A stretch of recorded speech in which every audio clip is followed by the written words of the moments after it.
Career success platform पे आप सभी का हार्दिक स्वागत है। सीटेट 2024 दिसंबर में जो पेपर होने वाला है, तो आज हम सीडीपी की प्रीवियस क्वेश्चन पेपर 17 जनवरी 2023 का डिस्कशन करेंगे। तो आज के सेट का फर्स्ट क्वेश्चन है कि विकास का शीर्षगामी सिद्धांत क्या सुझाता है। ऑप्शन है ए, विकास केंद्र से बाहर की ओर होता है। बी, विकास सिर से पैर की ओर होता है।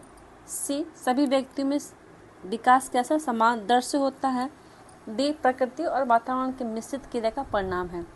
इसने पूछा कि शीर्षगामी सिद्धांत है, तो ये शीर्षगामी का मतलब क्या हो, सिर से पैर की तरफ जो विकास होता है उसे हम क्या कहेंगे, शीर्षगामी कहेंगे। तो इसका राइट होगा आंसर आपका ऑप्शन हो जाएगा बी, विकास सिर से पैर की ओर होता है। विकास सभी व्यक्तियों समान दर से नहीं होता है, ये गलत ऑप्शन है। तो विकास शीर्षगामी के बारे में पूछा है, तो आपका ऑप्शन हो जाएगा बी, आपका राइट आंसर विकास सिर से पैर की ओर होता है। नेक्स्ट क्वेश्चन है, निम्न में से कौन सा आनुवंशिक कारक है जो विकास को प्रभावित करता है।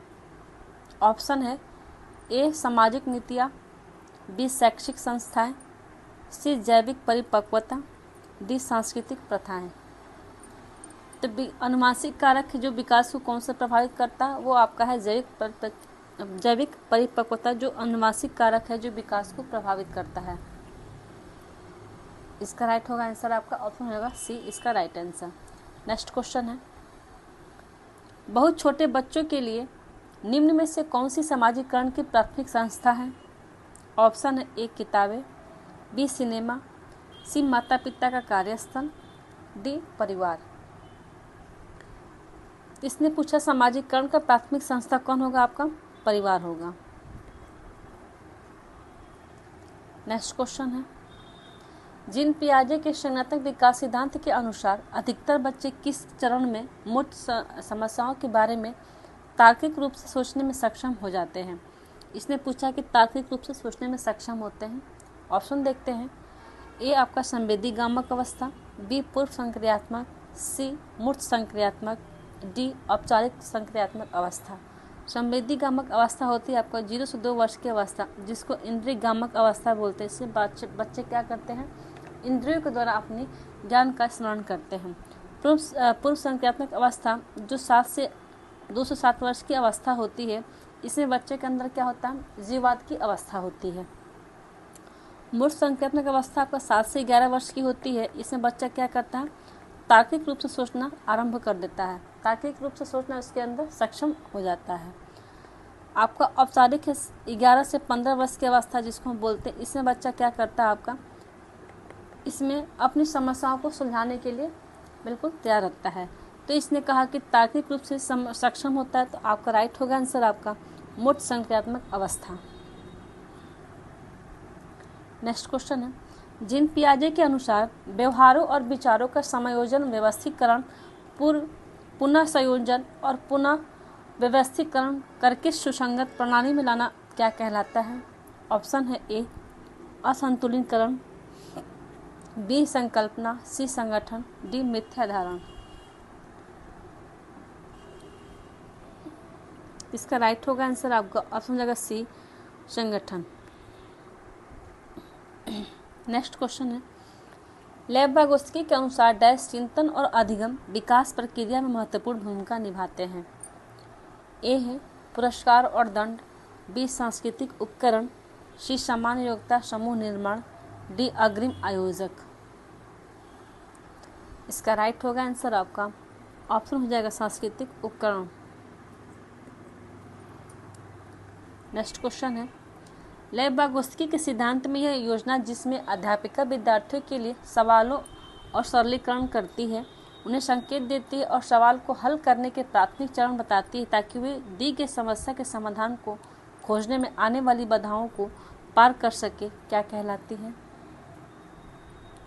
ऑप्शन है ए, पाठ। बी, अनुरूपक। सी, परिपक्वता। डी, समाजीकरण। तो आपका ये क्या कहलाएगा, आपका इसके फोल्डिंग, जिसको हम पाठ बोलते हैं, इसको हम पाठ कहेंगे। नेक्स्ट क्वेश्चन है, लॉरेंस कोहलबर्ग ने बच्चों और वयस्कों से संबंधित किस विषय की जांच की थी। ऑप्शन है ए, प्रशंसा का संवेगों पर प्रभाव। बी, शारीरिक विकास को प्रभावित करने वाले कारक। सी, नैतिक तर्क का विकास। डी, संवेगात्मक विकास का क्रम। इसका राइट होगा आंसर आपका नैतिक तर्क का विकास से संबंधित है इनकी जांच की प्रक्रिया।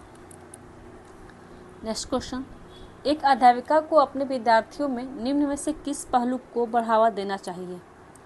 ऑप्शन है ए निष्क्रिय, बी कंठस्थ स्मरण, सी ज्ञान निर्माण, डी उच्च प्रतिस्पर्धा।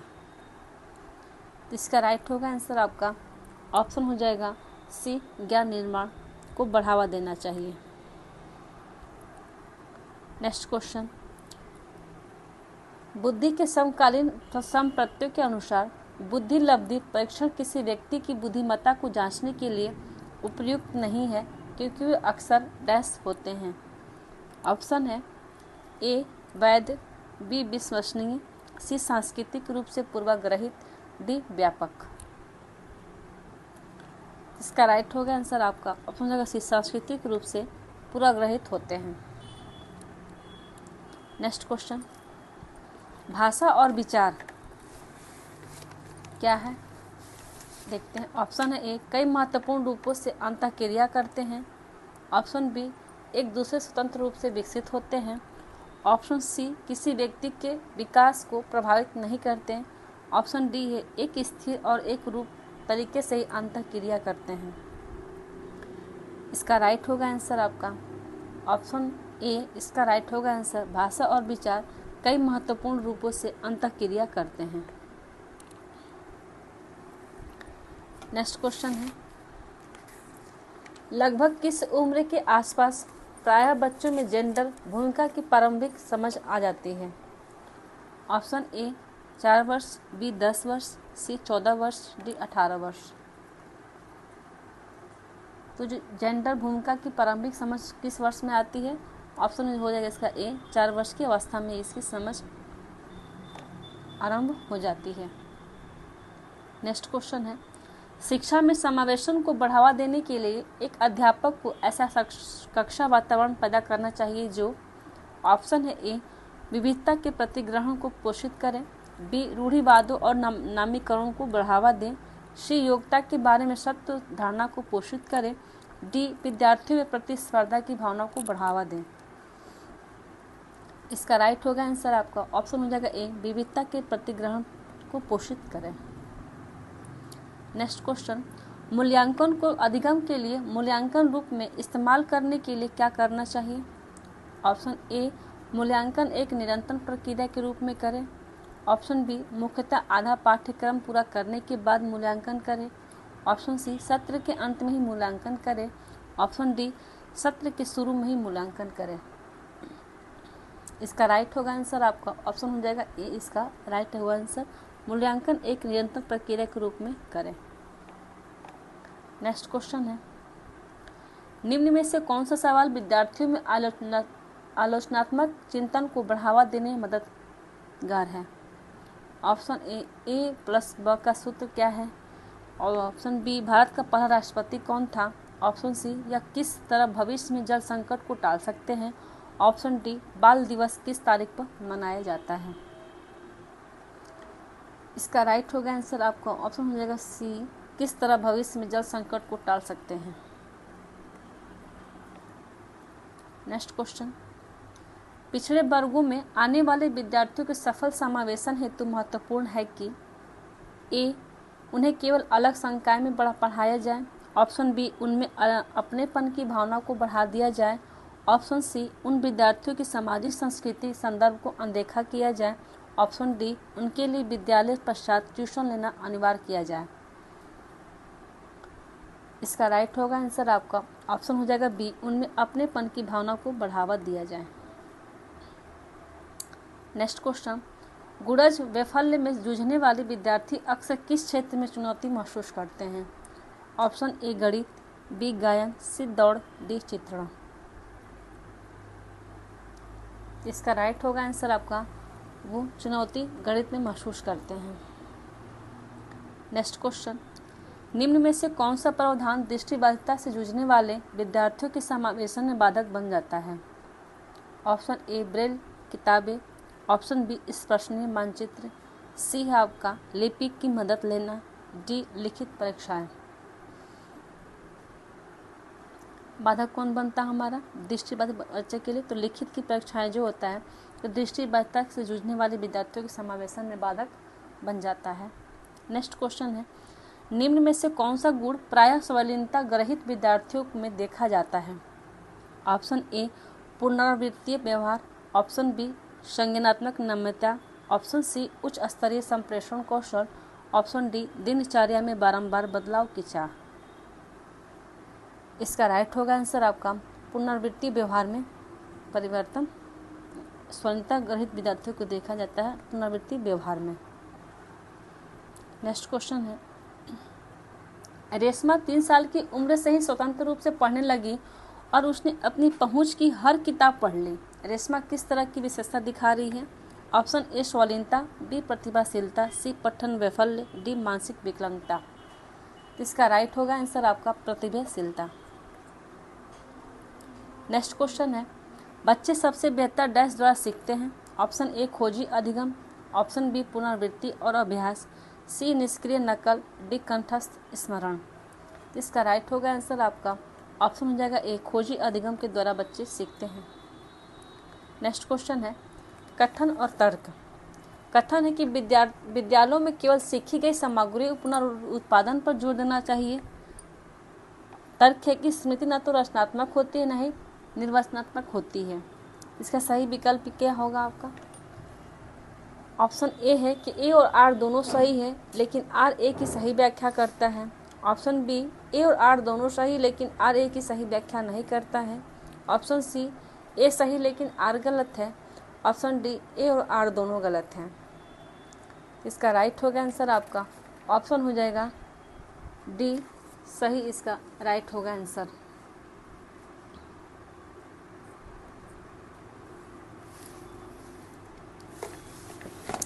नेक्स्ट क्वेश्चन है आज का, एक अध्यापिका को कैसे अधिगम क्रियाकलाप बनाने और संपादित करने चाहिए? ऑप्शन है जिनकी प्रवृत्ति अति मूर्त हो, बी जो विद्यार्थियों की रुचि के अनुरूप हो, सी जो विद्यार्थियों के परिवेश से गैर और अंदेशीय हो, ऑप्शन डी जिनका उद्देश्य सिर्फ पूर्व ज्ञान और उत्पादन मात्र हो। इसका राइट होगा आंसर आपका ऑप्शन हो जाएगा बी जो विद्यार्थी की रुचि के अनुरूप हो। नेक्स्ट क्वेश्चन है, अधिगम प्रक्रिया में विद्यार्थियों की संलग्नता के अधिकारिक करने के लिए एक अध्यापक को क्या करना चाहिए? ऑप्शन ए विद्यार्थियों की स्वायत्तता को न्यूनतम कर देना चाहिए, ऑप्शन बी विकर्षणों को अधिगम कर देना चाहिए, सी व्यक्तिगत विकल्पों को न्यूनतम कर देना चाहिए, ऑप्शन डी कार्य के सत्यता को अधिकतम कर देना चाहिए। इसका राइट होगा आंसर आपका ऑप्शन हो जाएगा डी कार्य की सत्यता को अधिकतम कर देना चाहिए। नेक्स्ट क्वेश्चन, एक सामान्य युक्ति जो दी गई समस्या के समाधान तक पहुंचने में मददगार हो सकती है वो क्या कहलाती है? ऑप्शन है ए स्मृति सहायक तकनीक, ऑप्शन बी पर्यकर्तक स्थिरता, सी अनुक्रिया समुच्चय, डी अनुमानी सोच। तो इसका राइट होगा आंसर आपका ये कैसा मददगार होगा, ये क्या कहलाती है? तो अनुमानी सोच कहलाती है। नेक्स्ट क्वेश्चन, विद्यार्थियों द्वारा ग्रहित वैकल्पिक अवधारणाएं। ऑप्शन ए अधिगम प्रक्रिया में कोई भूमिका नहीं निभाती, ऑप्शन बी पूरी तरह अतार्किक और अविवेकी होती हैं, ऑप्शन सी विद्यार्थियों के सहज सिद्धांतों ज्ञान को दर्शाती है, ऑप्शन डी अध्यापक द्वारा सिरे से अनदेखी कर देनी चाहिए। इसका राइट होगा आंसर आपका ऑप्शन हो जाएगा सी विद्यार्थियों के सहज और सिद्धांतों ज्ञान को दर्शाती है। नेक्स्ट क्वेश्चन, अधिगम क्या है? ऑप्शन है ए संवेगों से महत्वपूर्ण रूप से प्रभावित होता है, ऑप्शन बी संवेगों से प्रभावित नहीं होता, ऑप्शन सी सामाजिक संदर्भ से भी कभी कभार प्रभावित होता है, ऑप्शन डी सामाजिक संदर्भ से कभी भी प्रभावित नहीं होता। इसका राइट होगा आंसर आपका ऑप्शन हो जाएगा ए संवेगों से महत्वपूर्ण रूप से प्रभावित होता है क्या? अधिगम। नेक्स्ट क्वेश्चन है, आपके हर सेट में कथन और तर्क से कम 4 से 5 नंबर क्वेश्चन आए हैं, इसीलिए आप पहले कथन को अच्छी तरह से पढ़िएगा, उसके बाद तर्क को समझिएगा, उसके बाद से आप आंसर दीजिएगा। तो कथन है कि एक अध्यापक द्वारा विद्यार्थियों को संप्रत्यय की समझ पाने के लिए अधिगम करने अभिप्रेरित करना चाहिए। तर्क है अधिगम अधिक प्रभावी और अर्थपूर्ण होता है अगर वो महारत उन्मुखी हो। अब देखते हैं कि ऑप्शन क्या है। ऑप्शन है ए और आर दोनों सही है लेकिन आर ए की सही व्याख्या करता है, ऑप्शन बी है ए और आर दोनों सही है लेकिन आर ए की सही व्याख्या नहीं है।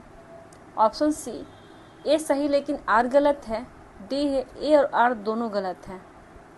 लेकिन यहाँ तो दोनों सही है, लेकिन क्या है इसमें आर ए की सही व्याख्या करता है। इसका ऑप्शन हो जाएगा ए आपका राइट है हुआ आंसर। नेक्स्ट क्वेश्चन है, निम्न में से कौन सा कारक विद्यार्थियों के अधिगम में बाधक बन जाता है। ऑप्शन है ए वातावरण से स्वाभाविक सहज पारस्परिक क्रिया। ऑप्शन बी स्व अभिप्रेत अभ्यास। ऑप्शन सी जानने और खोजने करने की चाह। ऑप्शन डी कठोर और अन्वय पाठ्यक्रम। तो इसका राइट होगा आंसर आपका कठोर और अन्वय पाठ्यक्रम क्या होगा हमारे अधिगम में बाधक बन जाता है। नेक्स्ट क्वेश्चन है, अपनी स्वयं की संज्ञानात्मक प्रक्रियाओं से अवगत होना क्या कहलाता है। ऑप्शन है ए स्मृतिकरण, बी समायोजन, सी परासंज्ञान, डी विलंबित नकल। इसका राइट होगा आंसर आपका परासंज्ञान इसे कहलाता है। आज का सेट यहीं समाप्त होता है। आज की वीडियो अगर आपको अच्छी लगी हो तो like and subscribe and share ज़रूर करें। Thank you.